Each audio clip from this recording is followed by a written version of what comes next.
Hello guys and welcome to MotorBeam. I am in Hyderabad for the first time in Ramoji Film City to ride this. To make sense out of the Honda CB300F, because this was a motorcycle that was not really needed, but Honda has finally got it here. For 2,70,000 rupees on road Mumbai, does it really make sense? That is what I'm going to tell you in today's video. Before we begin, subscribe to MotorBeam and don't forget to hit the bell icon. Yeah. The number one reason, the one thing that makes sense is the design. This one does look like the Hornet 2.0. I can call it the Hornet 3.0. Yes, because it is. Look at the face. It gets a very aggressive face similar to the Hornet. Dual pod LED lights, USD forks at the front. Hear that? Finished in golden, looks very nice. 278mm disc, 278, 276 with dual channel ABS. And at the tail, you realize this tail light is coming directly from the Honda CB300R. So the F really was not needed, but still it is here, and it is here to make a little bit of difference, not too much really.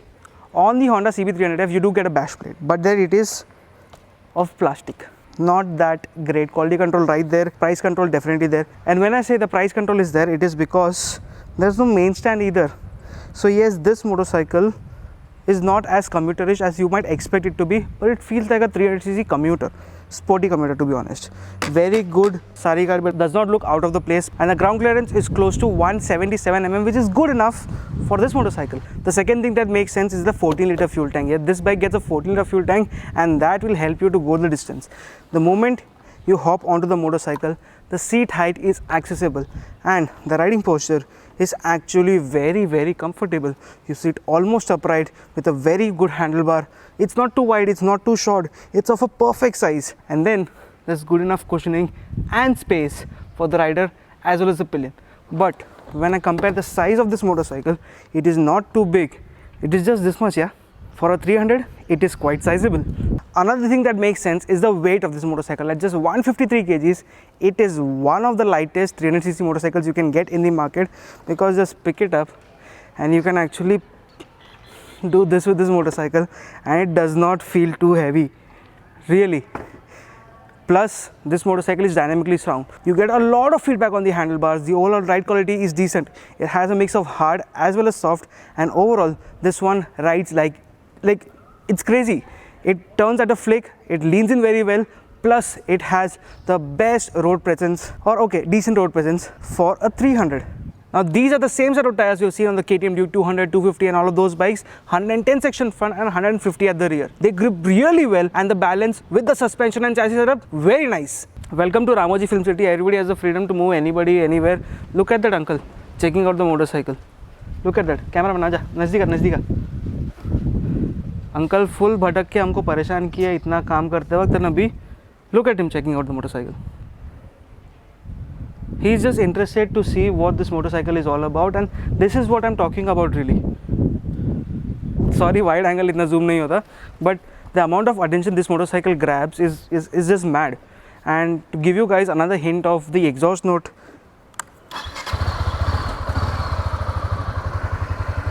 steady revs now, and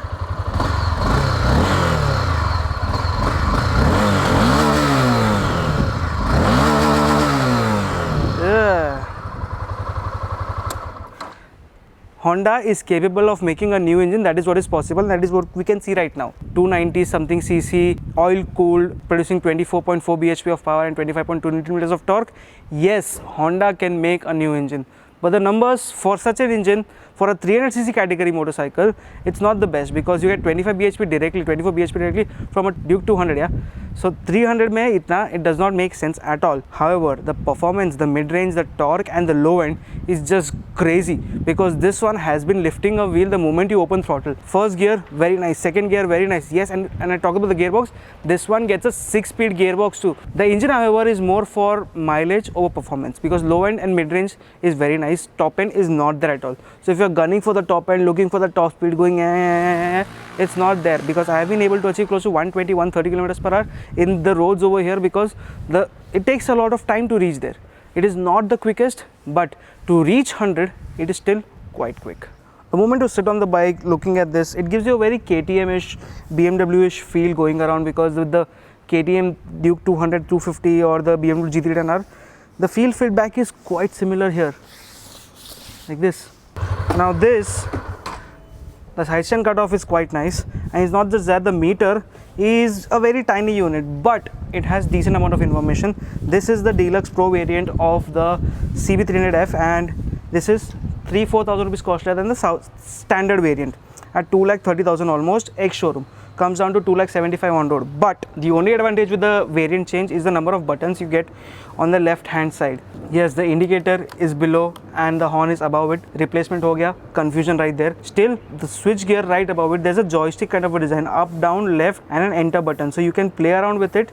And if you want to turn off traction control, yes, this motorcycle has that standard Honda ka traction control going around to give you that much more confidence, which is nice. All you have to do is press the button over here on the left on the meter to turn off traction control. That said, this is the high beam switch, high beam, low beam going around, engine kill switch. You get a hazard light button as well on the right and the starter button below it. The overall feedback is like decent, because yes, it is very windy here, and it has a matte finish on all the switches except for the indicator switch and the starter switch, which are finished in gloss. Normal LCD here, but it shows a tachometer in circular format, small unit. Right below it is the fuel gauge. Right next to it is a speedometer with a side stand indicator right there. On the top corner right, it's the clock. Right below it, you can see trip 1, trip 2, and the total kilometers. On the right side, right next to it, you get liters consumed, you get average speed, battery voltage, live mileage, and so there are a little bit more information than what the normal bikes offer, but it's still limited. Not that interesting yet. What is definitely interesting at this one, still has a Bluetooth connectivity thing going around, so you have that Honda roadside app, your road connect app, something like that. Connect to it and then control everything on the phone from the switches. Put the phone inside and all the instructions will be coming to your Bluetooth Sena or something like that. So until unless you don't have that, you can't really use it as easily, or you'll have to wear headphones or something like that. Another thing is that there's a Type-C port right over here. This is a fast charging port, and that is the end of feature list that is there on this motorcycle. And that is the exhaust note of another bike, another person riding the CB300 without the helmet. If you want to get yourself the Hornet 3.0, yes, and I say this is the bigger Hornet. It's not the new CB300F that you get internationally. If you wanted that, that is not available. Something that is again missing is the Honda CBR, because everybody has been waiting for the CBR. All we get is the CB300R or the CB300F, which is this one. So technically, this is a motorcycle that is not really needed. It is not really as impressive, but it has very good dynamics, a decent engine, and overall another product from the big wing. So if you're looking for something that's commendable, formidable, and rideable, you can definitely consider this. For 2,70,000, there are a lot better options in the market, and if you want to go for them, I'll say go for them. This Honda buy is actually disappointed right now, because this is not the 300 we are looking for. Thank you. Bye.